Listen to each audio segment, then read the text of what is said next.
that some books carry a curse, you are now in a world full of secrets, where truths hide behind curtains of darkness. There are stories yet to be told. Imagine being stranded on a remote island with 9 strangers, with no way to escape. One by one, people around you start dying in mysterious ways. And the worst part, the killer is among you. This is not just any story. This is one of the most famous and thrilling mystery novels ever written. A book that has sold millions of copies worldwide, keeping readers on edge from start to finish. Today, we bring you a gripping summary of Agatha Christie's masterpiece, And Then There Were None. Get ready, because this story will keep you hooked until the very last second. The beginning, an invitation to death. It all starts when 10 strangers receive mysterious invitations to Soldier Island. Each of them is invited for a different reason. Some for work, some for a holiday, others for an old friends gathering. But there's one thing they all have in common. None of them actually know who invited them.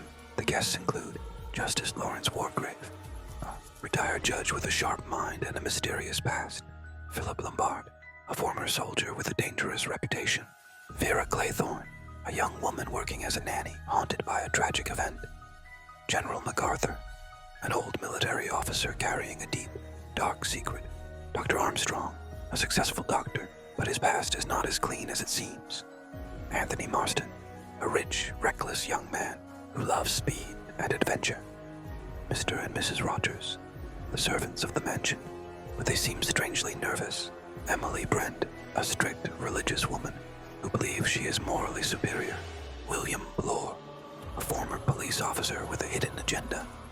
As they arrive at the Grand Mansion on Soldier Island, they are surprised to find that their host, a mysterious Mr. Owen, is nowhere to be seen. Who is Mr. Owen, and why has he brought them all to this island? The shocking announcement. A voice from the shadows. As they settle in for the evening, an eerie voice fills the room. A recording plays, accusing each one of them of murder. The voice declares, "Each of you is guilty of a crime. You have all taken a life and escaped justice. But now, justice will be served." Panic spreads. Who made this recording? How does Mr. Owen know about their past crimes? Fear grips them, but the nightmare is only just beginning. The first death. The nightmare begins. Before they can even react, the first tragedy strikes. Anthony Marston, the carefree young man, takes a sip of his drink and suddenly collapses dead, poisoned, just like that. Was it an accident, or has the killing begun? The next morning, Mr. Rogers, the house servant, is found dead. Then another person dies, and another. Each murder follows the pattern of a chilling nursery rhyme framed on the wall. And after every death, one of the 10 small soldier figurines on the dining table disappears. Slowly, the horrifying truth sinks in.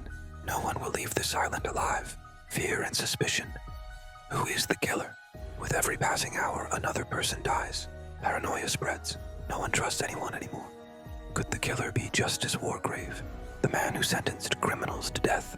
Or Philip Lombard, the soldier who was killed before? Maybe Vera Claythorne, the woman with a tragic past? Or is it Dr. Armstrong, who knows how to kill without leaving a trace? With no way to call for help, no way to escape, and no idea who to trust, the guests realize one of them is the murderer. The tension is unbearable. No one dares to sleep, but despite their efforts, the deaths continue. One by one, the guests fall, until there are only 2 survivors left. The shocking twist, the mastermind revealed. As the final moments unfold, only Vera Claythorne and Philip Lombard remain. Vera, in a desperate act of self-defense, shoots Lombard, convinced he is the killer. Exhausted, she enters her bedroom only to find a noose hanging from the ceiling. Suddenly, everything becomes clear. The real mastermind behind the murders was Justice Wargrave all along. Yes, the quiet old judge had planned everything. He faked his own death halfway through the killings, making everyone believe he was innocent. Then he continued executing his justice in secret. In a chilling letter found later, Wargrave explains his motive. He had always wanted to commit the perfect crime. He chose 10 people who had committed murders in the past, but escaped punishment. Then he played God, deciding who deserved to live and who deserved to die.